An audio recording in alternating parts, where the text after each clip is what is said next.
Close to 20 years ago now, a guy on Australia's Gold Coast got away with a bank robbery in broad daylight. He cased the bank for a while and discovered a pattern of the bank manager arriving about 30 minutes before anyone else each morning, where he would leave the front doors unlocked so staff could help themselves in without a key or needing to wait for the boss to come and let them in. One morning, the crook dressed himself up for a busy day of office work and waited for the bank manager to arrive. As the manager was unlocking the doors, he made his move, entering the building and threatening the manager with a gun. He got all the details he needed to access the vault and so forth, and then he tied the manager up and stuffed him in his office. When the staff arrived, he told him that the manager had called in sick and that the regional office had sent him to open the bank. No one batted an eyelid.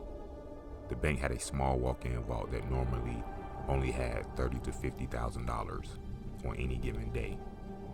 But the bank robber had timed his robbery for the morning after business banking day, when all the local businesses would make their end-of-the-week deposits and reportedly got a score of $250,000.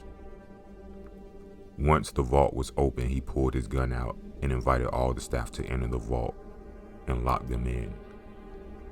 By this stage, the bank was due to be open, so when he went to leave, there were a number of customers waiting to get inside to do their banking. He told them all that there had been an issue with the computers and that the tech team had estimated it would take about 30 minutes before the issue would be resolved and that they couldn't open until then. Then, he got into his car and drove straight to the airport and flew to Hong Kong and then disappeared. The cops never caught him.